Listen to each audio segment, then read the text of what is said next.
PMC digital కి స్వాగతం సుస్వాగతం. ముందుగా మరి మనందరి గురువు మన మార్గదర్శి బ్రహ్మర్షి పత్రిజీకి మరొక్కసారి హృదయపూర్వకంగా అందరూ ధన్యవాదాలు తెలుపుకుందాం. జ్ఞాన పరిమళాలు ఈ కార్యక్రమంలో ఈ రోజు మనం చక్కగా గత వారం నుంచి చేసుకుంటున్నాము. ఈ రోజు మరి ఇంత అద్భుతంగా అరుణజ్యోతి మేడం ని ఆహ్వానించుకుందాం. అరుణజ్యోతి మేడం కరీంనగర్ నుంచి వచ్చారు. మీ అందరికీ సుపరిచితురాలే, కానీ ప్రత్యేకంగా నేను కొంచెం చెప్తున్నాను అంతే. అరుణజ్యోతి మేడం టీచర్ గా ఉంటూ కూడా టీచింగ్ వృత్తిని వదిలేసి వాలంటరీ రిటైర్మెంట్ తీసుకొని చక్కగా మరి ఎంతో మందికి ధ్యానాన్ని ఇవ్వాలి. నేను పొందిన ఆ తృప్తి, నేను ఏదైతే పొందానో ఆ లాభాలు అందరికీ పంచాలి అని చెప్పేసి మరి అందరికీ పంచుతున్నారు. అంతకు ముందు జీవితం అస్తవ్యస్తంగా మన సరి అయిన ఆలోచన విధానం ఎలా ఉండాలి, ఏంటి, ప్రతి దాని నుంచి స్ఫూర్తి తీసుకొని ఎంత మందికి స్ఫూర్తినిస్తూ మార్గదర్శిగా ఉంటూ ఇప్పుడు ధ్యాన ప్రచారం విస్తృతంగా చేస్తున్నారు. మన రాష్ట్రంలోనే కాదు, ఇతర రాష్ట్రాలలో అన్ని చోట్ల అవకాశం ఎక్కడుంటే అక్కడ. మరి ఈ రోజు మేడం ద్వారా ఆ జ్ఞాన పరిమళాలు ఏమొస్తాయో వాటిని మనం తీసుకుందాం. వెల్కమ్ అమ్మా, నమస్తే. నమస్తే అనిత మేడం, నమస్తే. ముందుగా బ్రహ్మర్షి పితామహ పత్రిజీ మరియు సన్నమాలమ్మ పాదాలకి ప్రణామాలు చేస్తూ ధ్యాన మిత్రులందరికీ కూడా ఆత్మ ప్రణామాలు, అలాగే వ్యూవర్స్ అందరికీ కూడా ఆత్మ ప్రణామాలు. స్టార్ట్ చేసేదా? ప్లీజ్ కంటిన్యూ అమ్మా. పిఎంసి డిజిటల్ ద్వారా ఎన్నో కార్యక్రమాలు వెలుగులోకి వస్తూ ఎంతో మంది జీవితాల్ని వికసితం చేస్తున్నటువంటి పిఎంసి డిజిటల్ ఛానల్ కి అభినందనలు, శతకోటి ప్రణామాలు. ఇంత చక్కటి కార్యక్రమంలో నాకు అవకాశం ఇచ్చినందుకు. ఈ జ్ఞాన పరిమళాలు ఎంతో అద్భుతమైనటువంటి శీర్షిక. మరి పత్రిజీ గారు ఎంతో అద్భుతమైనటువంటి జ్ఞానాన్ని, బ్రహ్మ జ్ఞానాన్ని మనకి అందించారు సార్. ముందుగా మనము ఆత్మ జ్ఞానాన్ని తెలుసుకోవాలి అంటే పత్రిజీ గారు అందించిన జ్ఞానాన్ని తెలుసుకుంటే సరిపోతుంది, ఇంకా ఏ పుస్తకం కూడా చదవక్కర్లేదు. అలాంటి జ్ఞానాన్ని అందించారు. ముఖ్యంగా లాక్డౌన్ పీరియడ్ లో మనకు అందించిన జ్ఞానము అంతా ఇంత కాదు. ఆ జ్ఞానంను మేమంతా ఆసూరి నరేంద్ర మేమంతా కలిసి పుస్తక రూపంలోకి తీసుకొచ్చాము. ఆ పుస్తకంలోంచే ఒక్కనొక చక్కటి జ్ఞాన గుళిక ఈరోజు మనం చూద్దాం. ఈ జ్ఞానాన్ని సార్ మన్యసీమలో ఇచ్చారు. మన్యసీమలో ధ్యాన కరుణ మహాచక్రంలో చెప్పడం జరిగింది. ఆ జ్ఞానాన్ని కూడా మేము ఈ పుస్తకంలో పొందుపరిచాము. సార్ ఇచ్చిన లాక్డౌన్ పీరియడ్ లోని సందేశాలన్నిటినీ కూడా ఇలా పుస్తకం రూపంలోకి తీసుకురావడం జరిగింది, పత్రిజీ ప్రబోధాలు అంటూ. సో ఈ పుస్తకాలు ప్రతి ఇంట ఉండవలసినటువంటి పుస్తకాలు. అలా ఆ లాక్డౌన్ పీరియడ్ లో సార్ ఇచ్చినటువంటి ఆ జ్ఞానాన్ని అంతా కూడా మేము పుస్తక రూపంలో ఉన్నది ఉన్నట్లుగా దాన్ని తీసుకొచ్చాము. అంతేకాదు ఇక్కడ క్యూఆర్ కోడ్ కూడా ఉంటుంది. ఈ క్యూఆర్ కోడ్ వలన మనము వీడియో కూడా వినొచ్చు. రాబోయే తరాల వాళ్ళు సార్ వాయిస్ కూడా వినేటట్లుగా మేము అరేంజ్ చేసాము. సో 3వ పుస్తకం కూడా రెడీ అవుతుంది. తప్పకుండా ప్రతి ఇంట ఉండవలసినటువంటి పుస్తకాలు. మరి ఈ రోజు మనం తీసుకున్న కాన్సెప్ట్ ఏంటంటే ఈశోపనిషత్తులోని మొదటి శ్లోకం, ఈశావాస్యం ఇదం సర్వం యత్కించ జగత్యాం జగత్ తేన త్యక్తేన భుంజీద మా గృధః కస్య స్విద్ధనం. ఈ ఒక్క శ్లోకము మనం ఎప్పుడు కూడా గుర్తుపెట్టుకొని అణువణువు కణకణము ఆకలింపు చేసుకుంటే ఇక స్వర్గధామమే, ముక్తి మోక్షమే అని మనం తెలుసుకుంటాం. మరి అలాంటిది ఈ శ్లోకం. ఈశావాస్యం ఇదం సర్వం. ఈశావాస్యం ఇదం సర్వం. ఇదం సర్వం అంటే ఉన్నదంతా, ఈ ప్రపంచమంతా ఈశావాస్యమే. ఈశావాస్యం అంటే మూల చైతన్యము.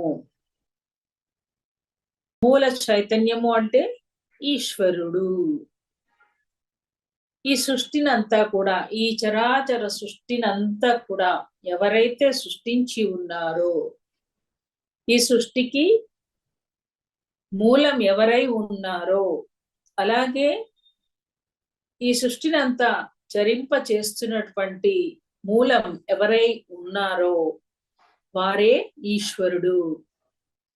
ఆ ఈశ్వరుడే మూల చైతన్యము.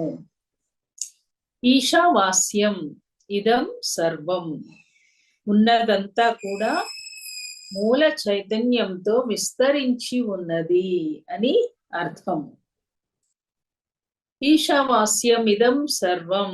ప్రతి కణము, కణకణము, చెట్టు, పుట్ట, ప్రతి మానవుడిలో, ప్రతి పక్షిలో, ప్రతి జంతువులో అంతటా తానై విస్తరించి ఉన్నది ఆ మూల చైతన్యమే, ఆ ఈశ్వరుడే అని అర్థం. ఈశావాస్యం ఇదం సర్వం. దీనిని మనము కణకణము, అణువణువు ఆకలింపు చేసుకోవాలి. తర్వాత ఏమంటున్నారు? ఈశావాస్యం ఇదం సర్వం యత్ కించ జగత్యాం జగత్. అంటే ఈ జగమంతా కూడా తానై విస్తరించి ఉన్నాడు. ఈశుడు అంటే ఆ మూల చైతన్యము. కానీ అది కనిపించదు. జగమంతా అణువణువు, కణకణము, చెట్టు, పుట్ట, పక్షి, జంతువు, నీలో నాలో అంతా విస్తరించి ఉన్నటువంటి ఆ మూల చైతన్యము మనకి కనిపించదు. అంతేకాదు ఈ సృష్టి అంతా కూడా తానై నడిపిస్తూ ఉంటుంది. మనకు సృష్టి చేస్తుంది, దాన్ని నడిపిస్తుంది కూడా ఆ మూల చైతన్యం. కానీ మనకి కనిపించదు. ఆ జ్ఞానాన్ని మనం తెలుసుకోవాలి. యత్ కించ జగత్యాం జగత్ అంటే ఏ కొంచెం జగత్తు ఉన్నా కానీ అక్కడ కూడా అంతా కూడా తానే నిండి ఉన్నాడు. ఎక్కడా వదిలిపెట్టలేదు. నీలో నాలో అణువణువు, కణకణము, ప్రతి పక్షి, కీటకము, జంతువు సర్వం తానే ఉన్నాడు. అదే ఈశుడు. యత్ కించ జగత్యాం జగత్. మరి ఎలా ఉన్నాడు? ఉన్నాడు కానీ మనకి కనిపించడు. ఆ ఈశుడే మనము. మనమంతా నువ్వు ఈశుడే, నేను కూడా ఈశుడే. ఆ ఈశుడే మనమై ఉన్నాము. మనమే అన్ని చోట్ల విస్తరించి ఉన్నాము, అంతా విస్తరించి ఉన్నాము. ఈ చెయ్యి నేనే, ఇందులో ఉండి దీన్ని కదిలింప చేస్తుంది కూడా నేనే. నేనే అంటే ఆ మూల చైతన్యమే. ఈ సృష్టి అంతా నడిపిస్తుంది కూడా ఆ ఈశ్వర తత్వమే. సృష్టి తానే సృష్టించాడు, దీన్ని నడిపిస్తుంది కూడా తానే ఉన్నాడు. ఇంకా ఏం చెప్తున్నారు? ఈశావాస్యం ఇదం సర్వం అంటే ఆ మూల చైతన్యం అంతా తానై విస్తరించి ఈ సృష్టిని నడిపిస్తోంది. తర్వాత ఏమంటున్నారు? తేన త్యక్తేన భుంజీదా. తేన త్యక్తేన భుంజీదా అంటే నేను తీసుకునే ఆహారం ఇది అందరిది, ఇది అందరిది అని భుజించు. నా ఒక్కడిదే అని దాన్ని వదిలేయి. త్యక్తేన వదిలేసే. ఇది నాది మాత్రమే అనే దాన్ని వదిలేసి ఇది అందరిది, ఇది అందరిది, నా ఒక్కడిది మాత్రమే కాదు అని భుజించమంటున్నారు. తేనె త్యక్తేనా, వదిలేయి. దేన్ని వదిలేయి?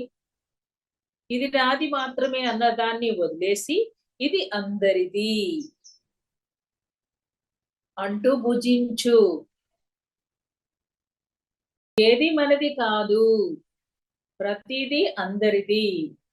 ఈ గాలి పీలుస్తున్నాం, ఈ గాలి నాదా కాదు, అందరిది. తేన త్యక్తేన భుంజీదా, మనము తీసుకుంటున్న ఆహారం అందరిది అనే భావన కలిగి ఏది నాది కాదు అనే దాన్ని వదిలేసి భుజించమంటున్నారు. ఇంకేమంటున్నారు?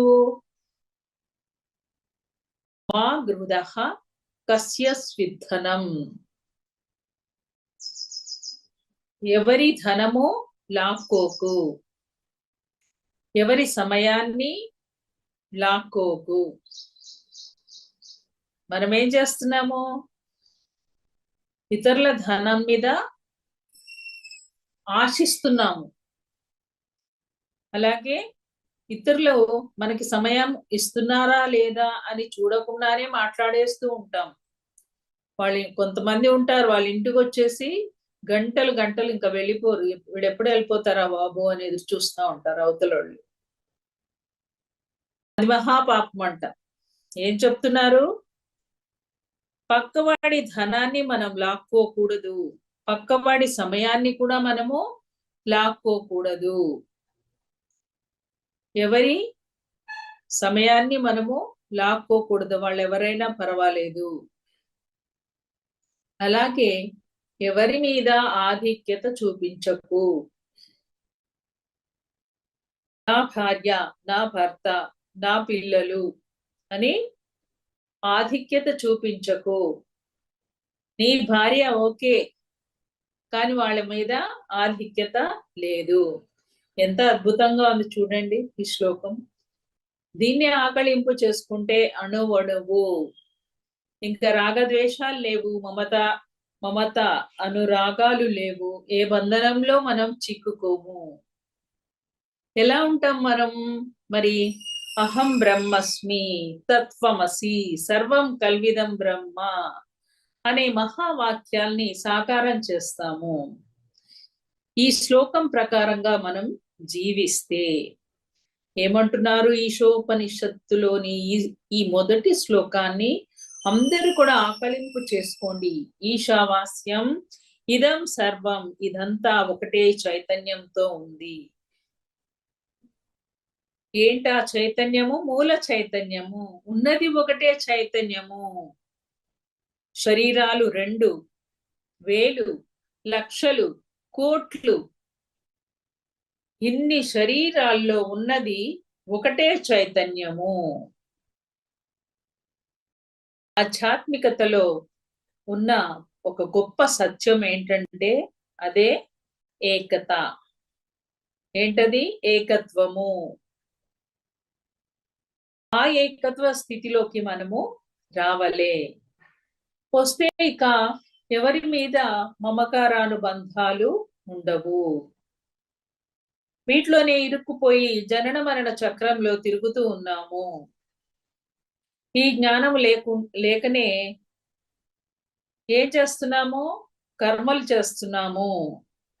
ఆ కర్మ చక్రంలో ఇరుక్కుంటున్నాము, మళ్ళీ మళ్ళీ తిరుగుతూనే ఉన్నాము. రాగద్వేషాలు కలిగి ఉంటున్నాము. ఈ జ్ఞానం లేకనే. మొదటి పాదము జ్ఞానాన్ని, సత్యాన్ని తెలుపుతుంది. ఏ రకమైన జ్ఞానాన్ని? చూడండి. ఈశావాస్యం ఇదం సర్వం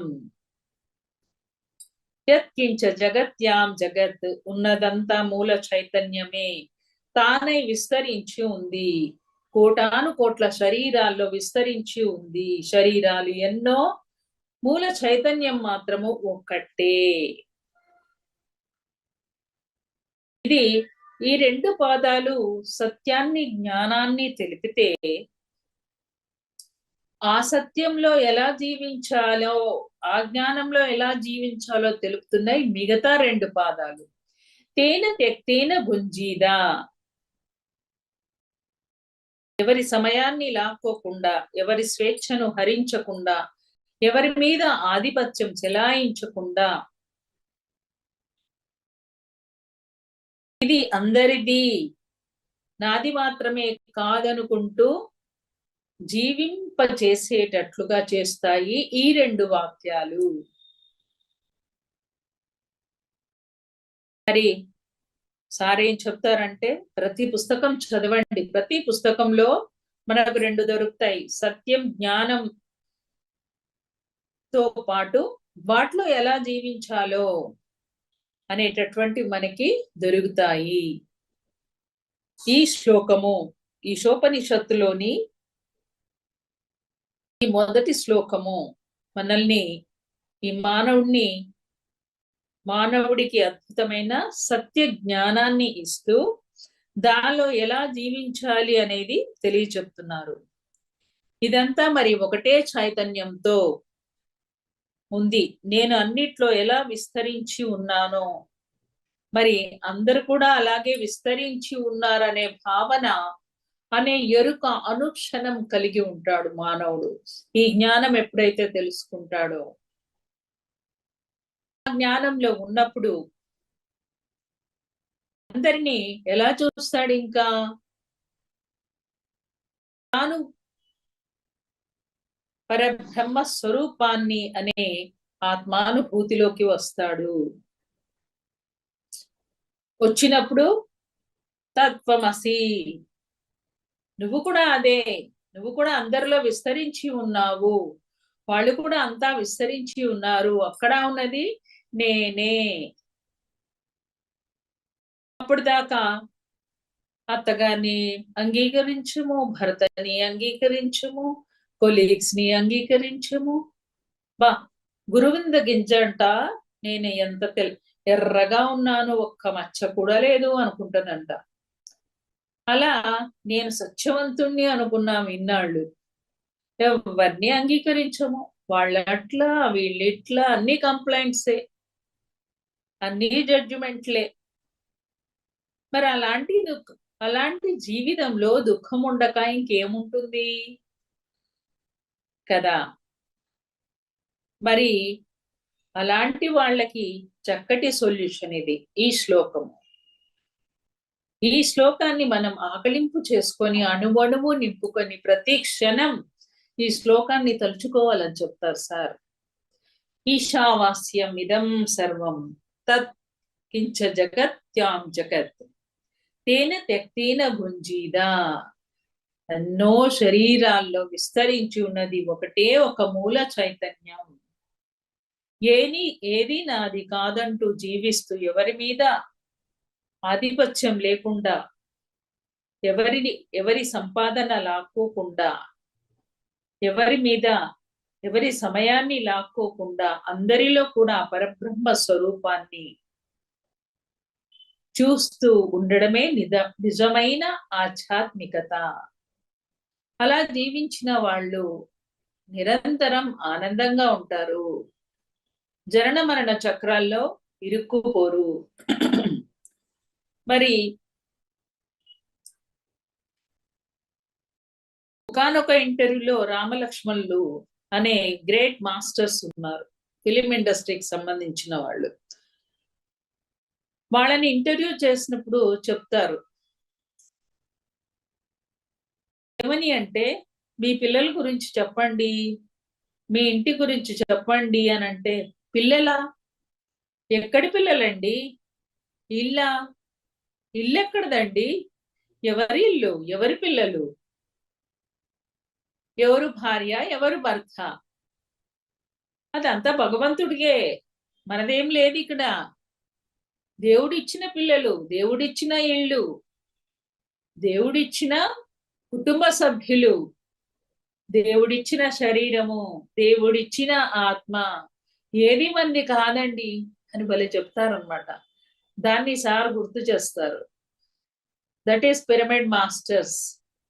దాన్ని, ఆ జ్ఞానాన్ని వాళ్ళు ఆచరిస్తున్నారు, అందులో ఇమ్మర్స్ అయిపోయి ఉన్నారు. సో ఈ శ్లోకంలోని మొదటి 2 పాదాలు చెబుతున్న జ్ఞానాన్ని, సత్యాన్ని మనము మిగతా 2 పాదాల్లో చెప్తున్నట్లుగా జీవించాలి. ఏది నాది కాదు. చివరికి ఏమంటున్నాడు, మన జీవితం కూడా మనది కాదంటున్నాడు. ఓరి దేవుడు, మన జీవితం కూడా మనది కాకపోతే ఎట్లా? నీ జీవితం కూడా నీది కాదు. నా దగ్గర ఉన్నదంతా కూడా అందరిది, అట్లా జీవించమంటున్నాడు. మనం ఏం చేస్తాం?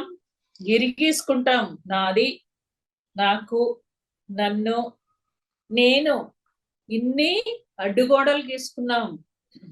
కులం, మతం, ప్రత్యేకతలు. నేను ఎమ్మెల్యే, నేను అత్తగారిని, నేను భర్తని, నేను భార్యని, నేను ఇంటికి యజమానిని, నాది ఈ కులం, నాది ఈ మతం, నేను ఎమ్మెల్యే, నేను సర్పంచ్, నేను డాక్టర్, నేను సీనియర్ మాస్టర్.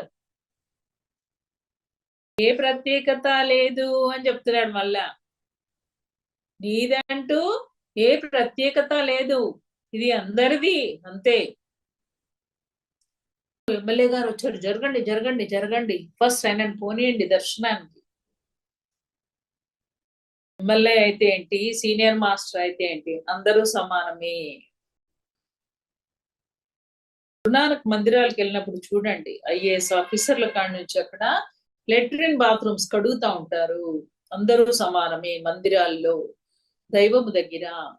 ఏ ప్రత్యేకత లేదు, నీదంటూ ఏ ప్రత్యేకత లేదు, నీ దగ్గర ఉన్నది అందరిది, అందరూ ఆ పరమాత్మ స్వరూపులే,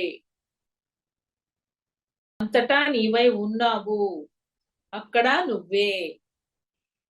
కాబట్టి అత్తగారు ఏదన్నా మనకి కోపం రాదు, ఆ భర్త ఏదన్నా కోపం రాదు, ఆ పెళ్ళాం ఏం చేసినా కోపం రాదు. ఇంకెక్కడ కోపాలు, ఇంకెక్కడ దుఃఖము, ఇంకెక్కడ సమస్యలు. అలా జీవిస్తే అప్పుడే మన జీవితాల్లో సంగీతము ఎంత వినసొంపుగా ఉంటుందండి. చక్కటి శృతి లయలతో. ఎప్పుడైతే ఆధ్యాత్మికత లోపిస్తుందో మన జీవితంలో అపశృతి వినిపిస్తూ ఉంటుంది. అలాగే అపలయలు, తాళం తప్పుతుంది. తాళం తప్పిన, శృతి తప్పిన సంగీతం ఎలా ఉంటుందంటే కర్ణ కఠోరంగా ఉంటుంది, వినలేము. అవునా? అలాగే ఆధ్యాత్మిక శృతి, ఆధ్యాత్మిక లయ తప్పితే జీవితం దుఃఖమయమే. ఈ ప్రపంచం అంతా కూడా అపశృతి, అపలయలో ఉంది. మరి ఎప్పుడు అది శృతిలోకి వస్తుంది, ఎప్పుడు అది లయలోకి వస్తుంది? ఆ జీవితం చక్కటి ఆధ్యాత్మిక శృతి, ఆధ్యాత్మిక లయలోకి రావాలి అంటే ఆ శృతి లయలే ధ్యానము, ఆత్మజ్ఞానము అని చెప్తున్నారు. ఆధ్యాత్మిక జీవితంలో ఆధ్యాత్మిక శృతి, ఆధ్యాత్మిక లయ ఉండవలే. ఆ శృతి ఏమయ్యా అంటే ధ్యానము, ఆ లయ ఏంటి అంటే ఆత్మజ్ఞానము. శృతి లయ ఒక సంగీతానికి ఎంత మూలమో ఒక ఆధ్యాత్మిక జీవితం కూడా దానికి మూలము ధ్యానము, ఒక శృతి అయితే ఆత్మజ్ఞానము ఒక లయం. లయ అంటే తాళం. శృతి తాళం లేని సంగీతము ఎలా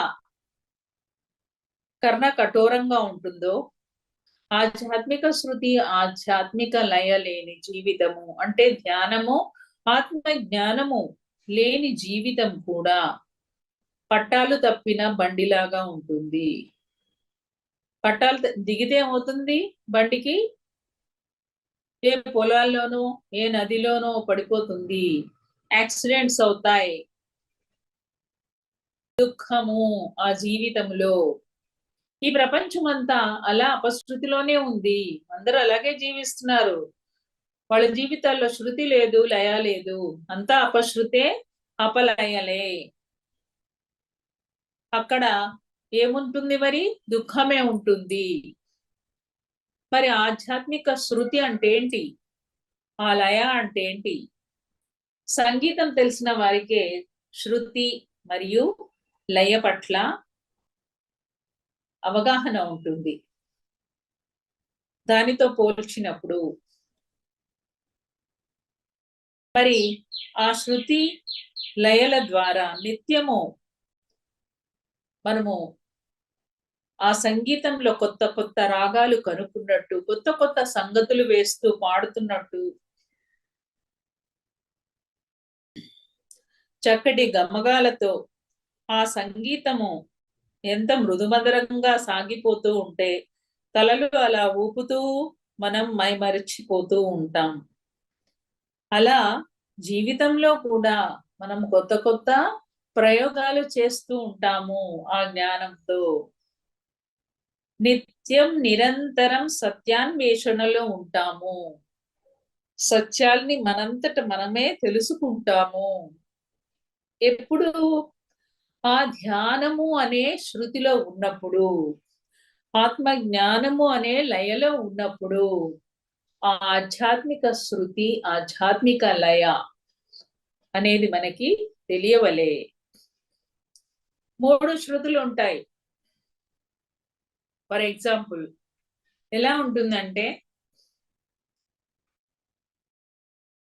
ఎందరో మహానుభావులు, ఇదొక శృతి. ఎందరో మహానుభావులు, ఇదొక శృతి. ఎందరో మహానుభావులు,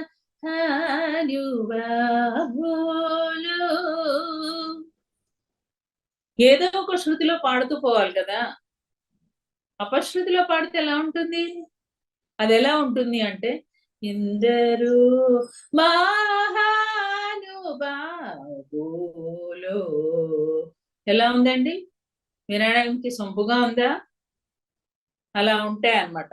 ఆధ్యాత్మిక శృతిలో లేని జీవితము ఇంతకన్నా కఠోరంగా ఉంటుంది. అలాగే లయ, సరైన లయ ఉండాలి. తాళం అంటే ఒక రిథమిక్ గా అన్నమాట. రిథమిక్ గా లేకపోతే ఎలా ఉంటుంది? అంతే. ట్రైన్ లో కూర్చున్నప్పుడే చూడండి, ఆ సౌండ్ కూడా మనకి రిథమిక్ గా అనిపిస్తుంది. టటన్ టటన్ టటన్ టటన్ టటన్ టటన్ అని వెళ్తా ఉంటది ట్రైన్.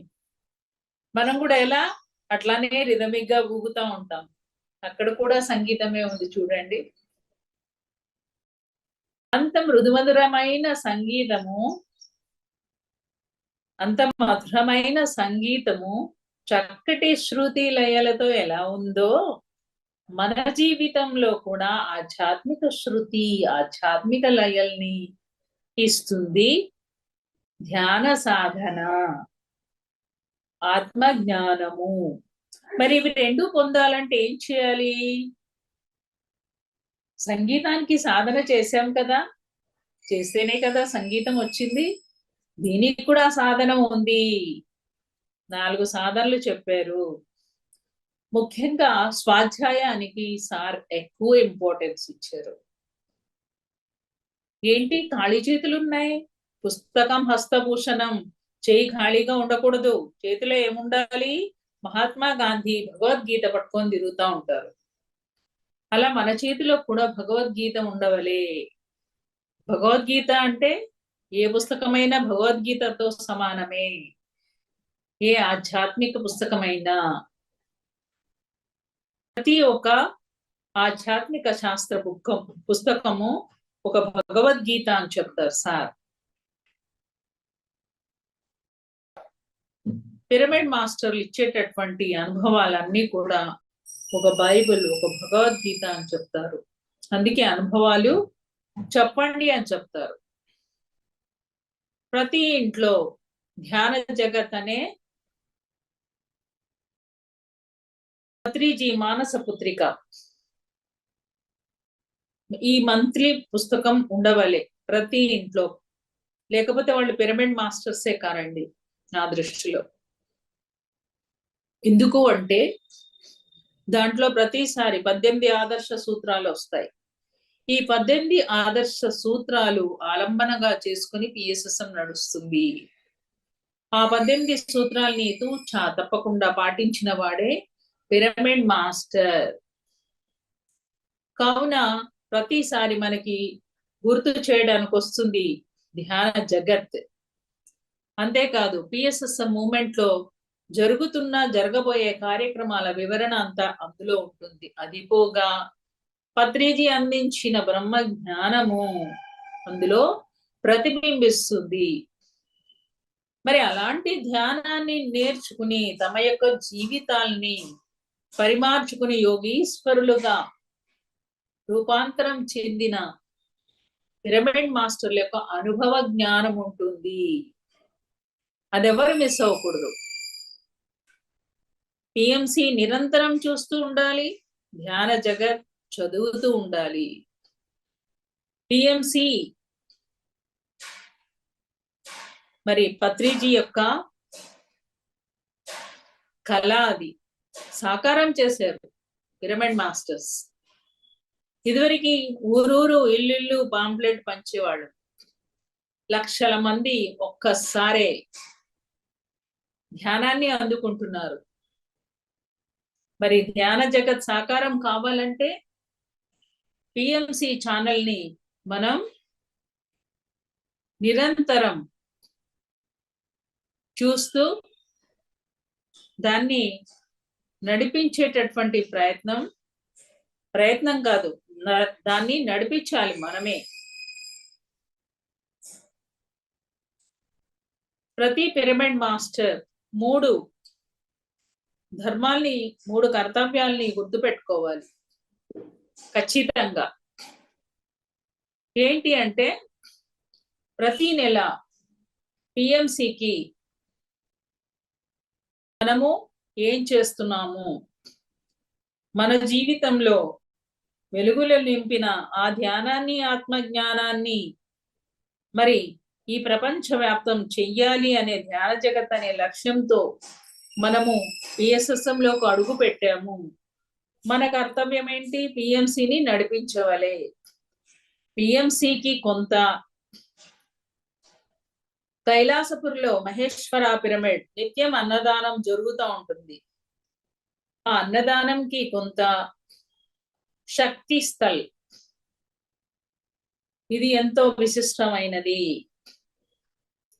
ఆ శక్తి స్థల్లో పత్రిజీ యొక్క చైతన్యం అక్కడ కూర్చొని ధ్యానం చేస్తే చాలు, ముక్తి మోక్షం తథ్యం.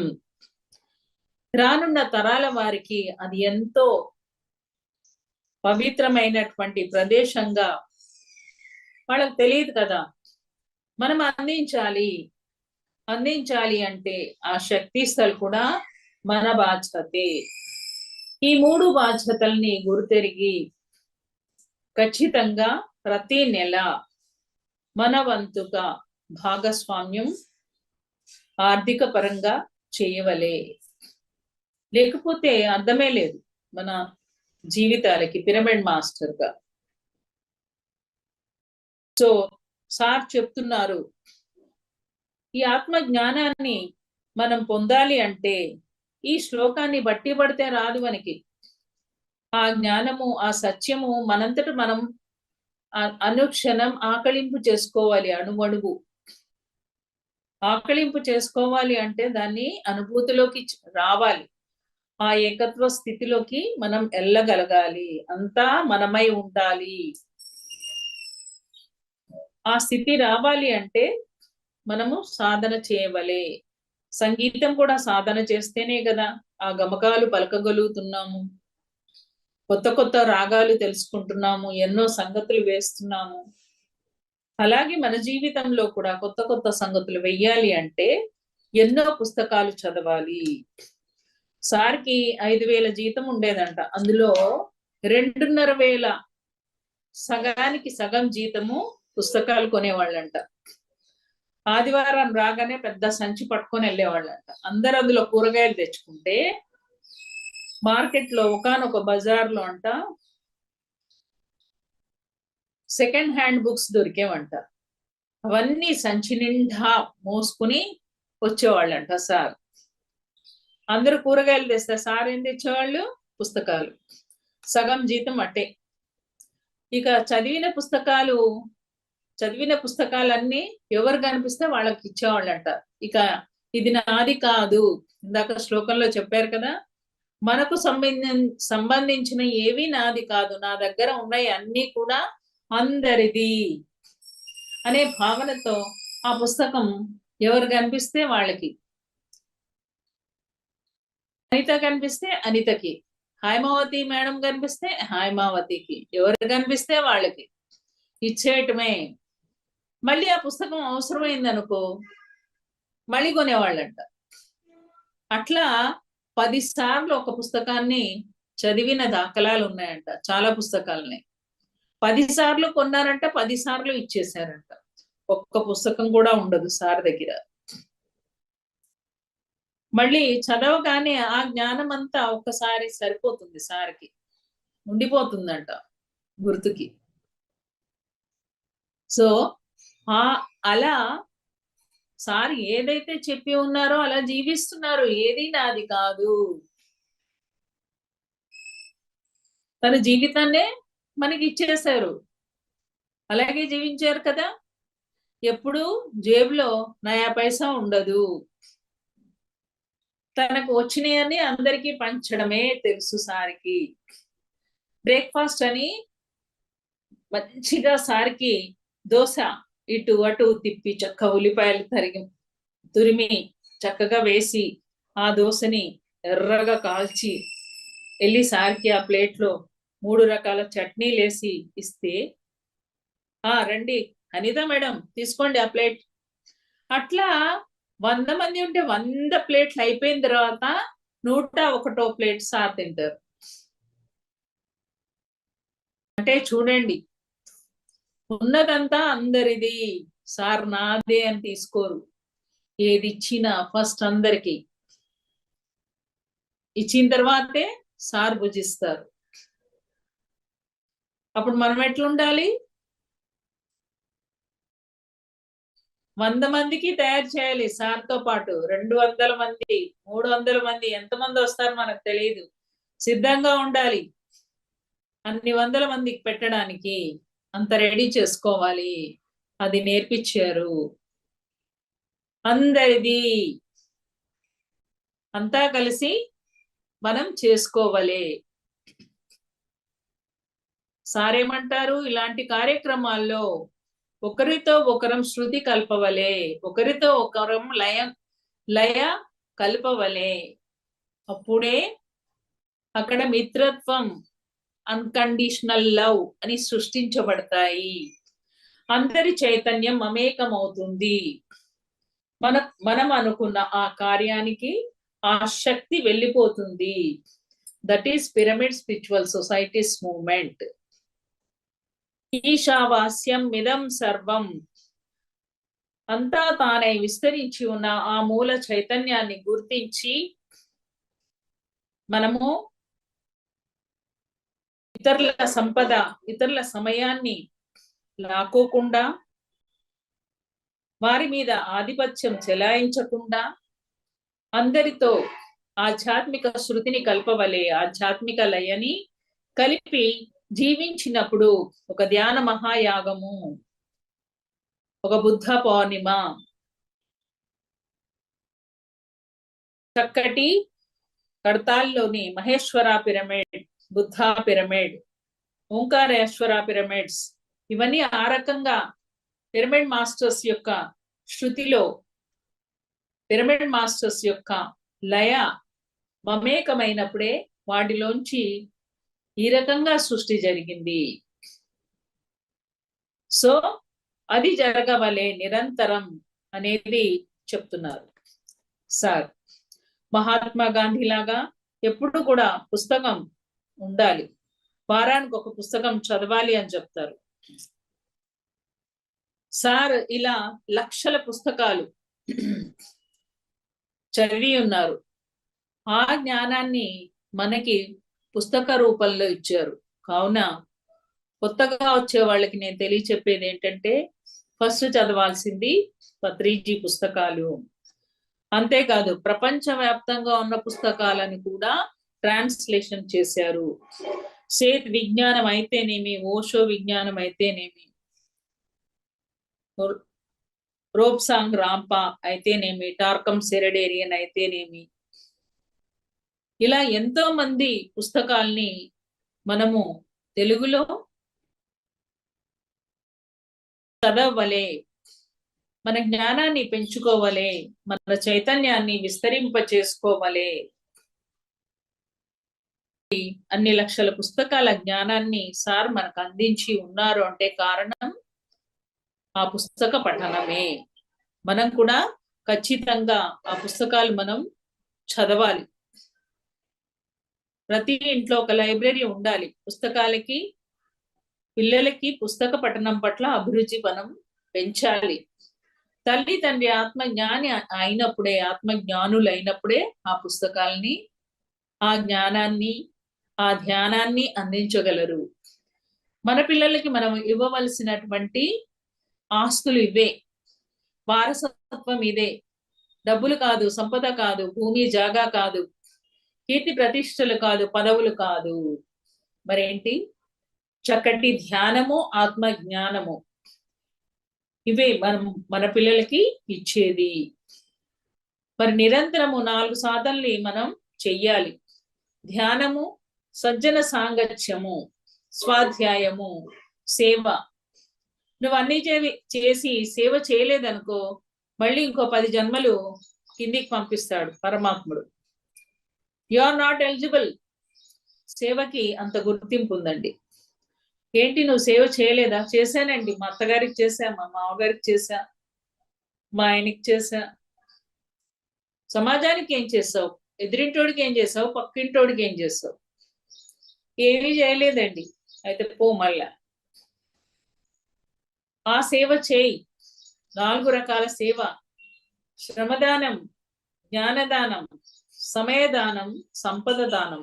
ఈ 4 చేసావా? అన్ని చేశా కానీ ఈ 4 చేయలేదండి. పో, సేవ కోసం మళ్ళీ వెళ్ళి ఎంత సేవ చేస్తావో చేసుకునిరా. మనం చాలా అదృష్టవంతులం, పిరమిడ్ మాస్టర్స్ ని. సేవ చేసే భాగ్యం మనకి లభించింది. ఈ భూమండలం మీద ఇప్పుడున్నటువంటి అత్యంత అద్భుతమైన సేవా కార్యక్రమం ఏదయ్యా అంటే ధ్యాన ప్రచారం, శాకాహార ప్రచారం, పిరమిడ్ శక్తి ప్రచారం. మనం వెతుక్కోకర్లే సేవ కోసం. తన్ మన్ ధన్ ఈ మూడింటిని పెట్టి పిరమిడ్ స్పిరిచువల్ సొసైటీస్ మూవ్మెంట్ ని నడిపిస్తున్న వాళ్ళు పిరమిడ్ మాస్టర్స్. ఇవాళ రోజున గురువు గారు మరి భౌతికంగా మనతో పాటు లేకపోయినా ఆయన ఇచ్చిన ఆత్మ జ్ఞానాన్ని మనం పట్టుకొని ముందుకు నడిపిస్తున్నాం పిరమిడ్ స్పిరిచువల్ సొసైటీస్ మూవ్మెంట్. అలాంటి బ్రహ్మ జ్ఞానాన్ని ఇచ్చారు. ఆ జ్ఞానం ఏ పాటిది అంటే గురువు లేకపోయినా అందరము ఏకత్వ స్థితిలో, ఆ ఆధ్యాత్మిక శృతిలో, ఆ ఆధ్యాత్మిక లయలో ఒకరితో ఒకరు మమేకమై మనందరి శక్తిని ఏకీకృతం చేసుకుని పిఎస్ఎస్ ని నడిపిస్తున్నాం. That is pyramid spiritual societies movement. ఇదే అండి వాటి రోజున ఈ అద్భుతమైన శ్లోకము మనల్ని అద్భుతమైన యోగీశ్వరులుగా తయారు చేస్తుంది. ఈశావాస్యం ఇదం సర్వం యత్కించ జగత్యాం జగత్ తేన త్యక్తీన భుంజీద మా గృధః కస్య స్విద్ధనం. ఇక చక్కటి పాటతో ఎండ్ చేసుకుందాం. రఘుపతి రాఘవ రాజారాం పతిత పావన सीताराम ईश्वर अल्लाह तेरे नाम सबको सन्मति दे भगवान ईश्वर अल्लाह तेरो नाम सबको सन्मति दे भगवान। रघुपति राघव राजा राम, पतित पावन Sitaram. Thank you very much Anita madam, అలాగే టీం అందరికీ, మరి పిఎంసి డిజిటల్ వారందరికీ ధన్యవాదాలు. ముఖ్యంగా బ్రహ్మర్షి పితామహ పత్రిజీకి అనంత కోటి ప్రణామాలు, ధన్యవాదాలు. థ్యాంక్ యూ అమ్మా. చాలా అద్భుతంగా ఉంది. జోల పాడినట్టుగా అసలు మనకి ఎంత అద్భుతంగా ఉంది. మీరు చెప్తుంటే అసలు PSSM లో రావడం మనకి ఎన్నో జన్మల ఇది ఉంటే తప్ప రాలేమనిపించింది. చిన్న విషయం కాదు. PSSM లో వచ్చిన వాళ్ళు ఎంత ధన్యజీవులో అర్థమైపోతుంది. ఒక్క శ్లోకంలో ఎంత అర్థాన్ని, ఆ పరమార్థం ఇది వినకపోతే తెలిసేది కాదేమో అనిపించింది. అవును, అసలు నేను ఆశ్చర్యపోయిన విషయం ఏంటంటే మన జీవితం మనది కాదు.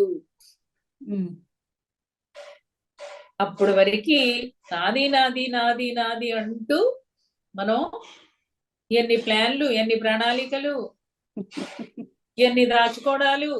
అబ్బా, ఇప్పుడు దాచుకోకర్లా, అన్ని ఇచ్చేస్తా ఉంటే ఎంత హాయిగా ఖాళీగా ఉంచుకోవచ్చు కదా. పంచితే పెంచబడుతుంది. అన్ని ఉరగబెట్టుకుంటున్నాం ముల్లలు కట్టి. అవసరం లేదు. ఇది అందరిది. నిజంగా అక్కడ ఉంది నేనే, ఇక్కడ ఉంది నేనే. అది ఆ భావనలో మనం ఉండిపోతే ఎంత అద్భుతమైనటువంటి స్థితి అది. వండర్ఫుల్. ఎంతో చక్కటి జ్ఞానాన్ని ఇచ్చారు సార్. అవునమ్మా. అయితే ఎవరు ఏం అడగట్లేదు, మనకి ఇంకో 10 నిమిషాల సమయం ఉంది కాబట్టి నాకు ఒక చిన్న సందేహం. ఇప్పుడు పత్రి సార్తో కలిసి మీరు ట్రావెల్ చేసేవాళ్ళు, కొన్ని సందర్భాల్లో అసలు కుటుంబాన్ని పక్కన పెట్టి పూర్తిగా సర్వీస్కి వెళ్ళిపోయారు. ఒక జైళ్ళకి కానివ్వండి, ఎక్కడికి సార్ దగ్గర నుంచి నోట్లో ఉండంగానే మీకు స్ఫురించేది, సార్ నుంచి రాగానే ఇంకెళ్ళిపోయేవారు. అలాంటప్పుడు మీకు బాగా అక్కడ జనాన్ని చూసినప్పుడు ఏమనిపించేది? నేను ఎంత అదృష్టవంతురాలని అనిపించేది. అక్కడ ఎలా ఉంటుందంటే ఇమ్మర్స్ అయిపోవడమే ఉంటుంది. నిజానికి అక్కడ అంటే ఆ ప్రోగ్రామ్ అయిపోయిన తర్వాత అప్పుడు నువ్వు అన్నట్లుగా ఆ భావనలోకి వెళ్ళిపోయేదాన్ని. కానీ ఆ ప్రోగ్రామ్ జరుగుతున్నప్పుడు ఆ ప్రోగ్రామే నేనే అయిపోతా అన్నమాట. ఇంకా దాంట్లోనే ఉండిపోతా. ఇది ఎట్లా పోవాలి, దీన్ని ఎట్లా నడిపించాలి. అది మనము అక్కడ కనెక్ట్ అయినప్పుడు ఆ వస్తున్నటువంటి నాలెడ్జ్ మీదే దృష్టి, వాళ్ళు వేసే ప్రశ్నలకి సమాధానాలు, అందరితో మమేకం అవటం, ఆ ప్రేమ తత్వంలో తడిచిపోవటం నిజంగా ఎంత అద్భుతం అంటే సార్ ఇచ్చిన అవకాశాన్ని నేను మిస్ చేసుకోలేదు. పరమాత్మ నువ్వే ఆ చేయి పెట్టు నడిపించాలి, నేను నువ్వు అని చెప్పకూడదు అని మళ్ళీ రిక్వెస్ట్ పెట్టుకునేదాన్ని అనమాట. ఈసారి మళ్ళీ అడిగినప్పుడు కూడా నేను నో అనద్దు, ఇట్లా వెళ్ళిపోవాలి, అది నేను కోరుకునేదాన్ని. సార్ని నాకు ఇష్టమైంది ఏంటి అంటే సార్ని కూర్చోబెట్టి పనిచేయడం. సార్ పరిచయం అయినప్పటి నుంచి నేను ఇదే అడిగేదాన్ని, సార్ ఆ బయటియే హమ్ కరేంగే అని. కానీ సార్కి తిరగడం ఇష్టం. సార్ అలా తిరుగుతూ, సార్ అలా పని చెప్పినప్పుడు, అందరితో కలిసినప్పుడు సార్ ఏం పొందారో ఆ అనుభూతిని పొందేదాన్ని నేను. సార్ అందుకే తిరుగుతుంటారు మన దగ్గర, అందరి ప్రేమని పంచుతూ, ఆ ప్రేమని అందుకుంటూ. మహా అద్భుతం. మనకు తెలిసిన ఆ జ్ఞానాన్ని చెప్తూ ఉంటే ఆత్మానందం. ఇదే నాకు కావాల్సిన పని. ఎంత ఆత్మానందం అంటే వాళ్ళెవరు, నేనెవరు, ఎక్కడి నుంచి ఎక్కడికి వచ్చాం, ఎంతమందిని కలిసాం, ఖండాంతరాల వరకు వెళ్ళిపోయాం మనం. మన జిల్లా కాదు, మన రాష్ట్రము కాదు, మన దేశం కాదు, ఖండాంతరాలే దాటి వెళ్ళిపోయింది PSSM. చూడండి ఎక్కడెక్కడి వాళ్ళము అంతా వసుధైక కుటుంబంగా చేర్చబడింది. అవును. అందరం కలిసి సెలబ్రేషన్. అందరి ఆలోచన ఒకటే, అందరి భావన ఒకటే, ఇంకోటి లేదు అక్కడ. అందరి లక్ష్యము ఒకటే, మనందరి జీవితానికి ఒకటే పర్పస్. టీం వర్క్ ఏది చేసినా నువ్వు చేస్తావా నేను చేస్తానా అనే భేషజాలు లేవు, పదవులు లేవు.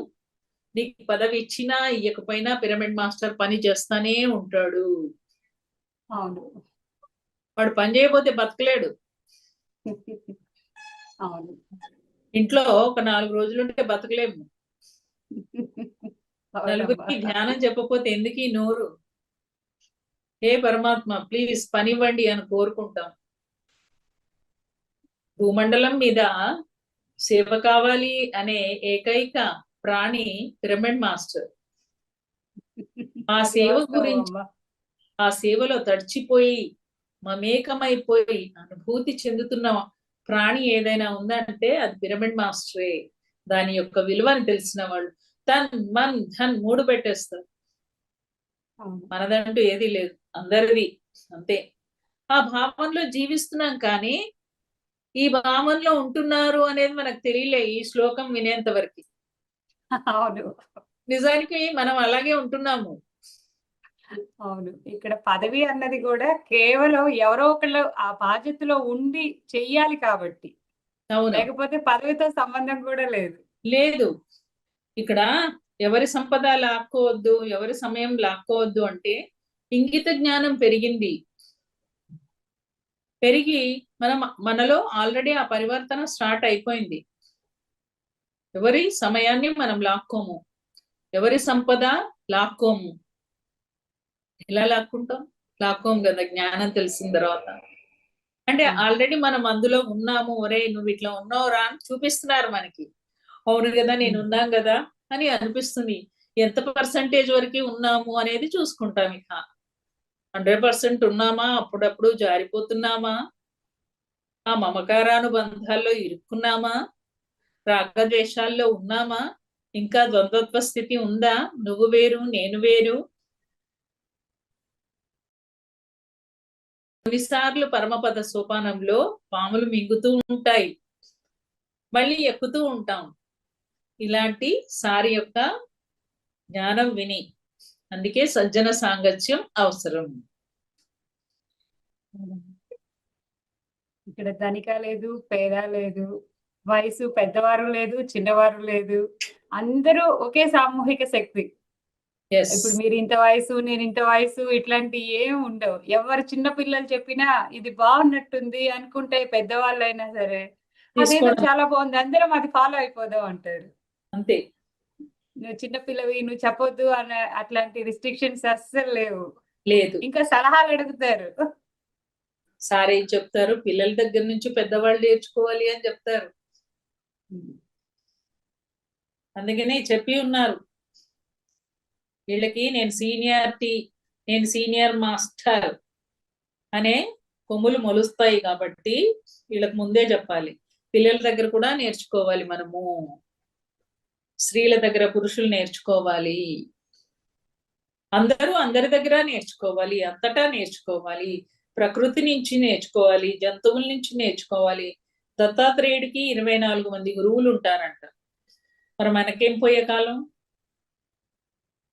యోగేశ్వరుడి కావాలనుకుంటున్నావు కదా, నేర్చుకో, అందరి దగ్గర నేర్చుకో, అందరి దగ్గరికి పో అని చెప్తారు సార్. ఇలాంటి గురువు మనకి లభించాడంటే మనల్ని ఆ, ఎలాంటి గోడలు కట్టుకోకుండా ఆ గోడల్ని మనమే పగలగొట్టుకొని బయటికి వచ్చే విధంగా మనల్ని తయారు చేస్తాం. ఒక యోగేశ్వరుల్ని తయారు చేస్తున్నారు సార్. అవును. ఎంతో స్వేచ్ఛనిచ్చారు. ఎంతో జ్ఞానాన్ని ఇచ్చారు. తీసుకున్న వాడికి తీసుకున్నంత. ఎస్, పంచుకున్న వాడికి పంచుకున్నంత. అంతే.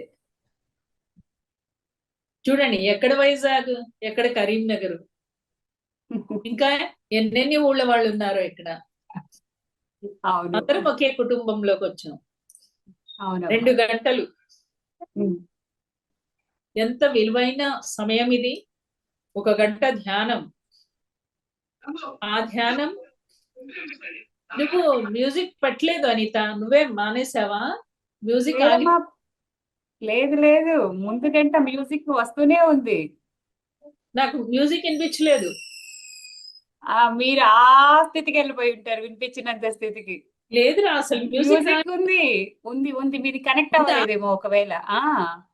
ముందు అవునా? గంట చక్కగా మ్యూజిక్ ఉంది మనకి. తర్వాత ఆ మ్యూజిక్ లాస్ట్ లో అది ఉన్నప్పుడే నేను ఇంకా 3 minutes 2 minutes 1 minute అని చెప్పింది. చాలా బాగుంది మ్యూజిక్ కూడా. అయ్యో, నాకు వినిపించలేదు. అది కనెక్ట్ అయ్యి ఉండదు బహుశా. ఆ నేను అనుకున్నాను, అబ్బా మ్యూజిక్ లేకుండా ఇలా కూడా ధ్యానం చేపిస్తుంది ఒక సహజమైన స్థితిలో, ఆ వాతావరణంలో అనుకున్నాను. నాకు మ్యూజిక్ వినిపించలేదు. అంటే మన జూమ్ లో కొంతమంది మ్యూజిక్ ఫ్యాన్స్ ఉన్నారు. ఆ ఆ మ్యూజిక్ అంటే కావాలి అని కూడా చెప్తారు మనకి. గ్రూప్ లో చెయ్యాలి, గ్రూప్ లో ఆ. ఉండాలి మ్యూజిక్. ఒక్కడం చేసుకున్నప్పుడు అది వేరు, అవును, గ్రూప్ లో ఉన్నప్పుడు మ్యూజిక్ ఉండాలి. ధ్యానం ధ్యానం కోసమే చేయాలి, ఎక్కడ అవును. ఏ సంకల్పాలు లేవు. అప్పుడే సార్ ఏమంటారు అంటే, ధ్యానం యొక్క విశ్వరూపాన్ని నువ్వు చూస్తావు. ఆ ధ్యానం యొక్క విశ్వరూపాన్ని నువ్వు చూడాలి, దాని లోతుల్లోకి నువ్వు వెళ్ళాలి అంటే ఏ సంకల్పాలు పెట్టకూడదు. ధ్యానాన్ని ధ్యానం కోసమే చేయి. కేవలం నీ శ్వాస అనే గురువుని మాత్రమే ఆశ్రయించు. ఇంకంతే, ఏ సంకల్పాలు లేవు అక్కడ. అక్కడ విశ్వమయ ప్రాణశక్తిని కిడ్నీలోకి పో, నాకు ప్రాబ్లం ఉంది హార్ట్ లోకి పో అనేం నువ్వు చెప్పకు. అవును. దానికి తెలుసు, విశ్వమయ ప్రాణశక్తికి, ఆ ధ్యానంకి తెలుసు నీకేం కావాలి, నీకేం ఇవ్వాలి అనేది. నువ్వేం చేస్తున్నావు? నీ సహజత్వాన్ని కోల్పోతున్నావు, అసహజ స్థితిలోకి వెళ్తున్నావు. మళ్ళీ ధ్యానంలో కూడా అపశృతి అపలయాన్ని తీసుకొస్తున్నావు. కావున ధ్యానం ధ్యానం కోసమే చెయ్యాలి. అది గుర్తెరింగి మనం ధ్యానం చేద్దాం. అడిగితే అడిగింది మాత్రమే వస్తుంది, అడగకపోతే మనకి ఏం కావాలో అన్ని వస్తాయి కదా. అది మనకి తెలియని కూడా ఉంటాయి కదా, నువ్వు అవ్వడుకోవట్లే కదా. అవును. అది గుర్తుపెట్టుకోవాలి. తెలియని చాలా ఉన్నాయి కాబట్టి అడగకుండా ఉంటే మూసుకొని కూర్చుంటే అయిపోద్ది కదా. మనకి ఏం కావాలో అవన్నీ వచ్చేస్తాయి. అవును. నాకు స్వీట్ కావాలని అడిగితే మీరు స్వీటే ఇస్తారు. మీరు స్వీట్ హాట్ రెండు ఇద్దాం అనుకున్నారు అనుకోండి, హాట్ మిస్ అయిపోతాను. అంతే కదా, అది లాజిక్. అంతే. అమ్మో, దేవుడు ఏంటి లీలా మనోహరుడు, ఆయనకి ఎన్ని లెక్కలు ఉంటాయి, నీకే అన్ని లెక్కలు ఉంటాయి. అబ్బా, నేను చాలా తెలివిగా అడుక్కుంటాను ఇప్పుడు దేవుణ్ణి అని అనుకుంటున్నాం. అంతకంటే తెలివైన వాడు ఆయన. కాబట్టి ఎప్పుడు కూడా మనం ఉన్నది ఉన్నట్లుగా సహజ స్థితిలో ఉండే ప్రయత్నం చేస్తే చాలు. మనం ప్రకృతి సిద్ధంగా సహజ స్థితిలో ఉంటే మనకు కావాల్సినవన్నీ మనకు లభిస్తాయి. థ్యాంక్ యూ అమ్మా, థ్యాంక్ యూ సో మచ్. ఒక్క శ్లోకంతో ఈ రోజు అంత దట్ ఈస్ పిఎస్ఎస్ఎం అనేది అర్థమైపోయింది. That is Patriji, that is pyramid master. ప్రతి ఒక్క పిరమిడ్ మాస్టర్, విశేషంగా సేవలు చేస్తున్నటువంటి ప్రతి ఒక్క పిరమిడ్ మాస్టర్ కి తల వంచి హృదయపూర్వక నమస్కారాలు. మాస్టర్స్, మరి ఇంత అద్భుతమైన జ్ఞానాన్ని తీసుకున్నాము. మరి ప్రతి ఒక్కరు ఎవరికి తోచినంత వారు తన్ మన్ ధన్, ధనము ఇచ్చామా, ధ్యానాన్ని కూర్చున్నామా, ఎవరికి ఏది దోస్తే అది మన వంతు బాధ్యతని మనము గుర్తెరిగి మనం చేయటమే. ఇక్కడ ఎటువంటి బలవంతము లేదు. మేడం చెప్పారని కాదు, అనిత ఈ చెప్పింది మూడు అని అయితే కాదు, మీకు మర్చిపోకండి. అనిపిస్తే. టిఎంసి ఛానల్, శక్తి స్థల్ మహేశ్వర, కైలాసగిరి, మహేశ్వర పిరమిడ్, ఈ మూడింటిని మర్చిపోవద్దు ఫ్రెండ్స్. మన ధర్మం అది. మన ధర్మం. మనం ధ్యాన మహాయాగంకి వెళ్ళినప్పుడు అది మనకి అర్థమైపోతూ ఉంటుంది. మన మహా చేస్తే మన ఫంక్షన్లలో 5,000, ఇంకా ఎక్కువ చేస్తే 10,000 మంది. కానీ అక్కడ మనకి ప్రతి సంవత్సరం జరుగుతున్న ఆ ధ్యాన మహాయాగంలో ఎంత మందిని కలుస్తావు. మనకి ఏదైనా అది జరిగేదంతా మళ్ళా విశ్వ కళ్యాణంలో భాగమే. ఎవరు ఏం చేయగలమో అది చేద్దాం. అది thank you masters, thank you. మరి ఇంతసేపు చక్కగా మీకు ఏది కావాలో ఆ జ్ఞానాన్ని తీసుకున్నారని అనుకుంటున్నాము. మరి ఈ జ్ఞానాన్ని అందరికీ చేరవేయాల్సిన బాధ్యత మన అందరి మీద ఉంది. Please like, share and subscribe. స్వాధ్యాయ యోగం 3 గంటలకి మరి గుర్తుంది కదా, దివ్య జ్ఞాన బాంధవ్యాలు. ఆ అప్పుడు మళ్ళా కలుద్దాం. అప్పటి వరకు సెలవు. నమస్తే. సర్వే జన సుఖినో భవంతు, లోకా సమస్త సుఖినో భవంతు.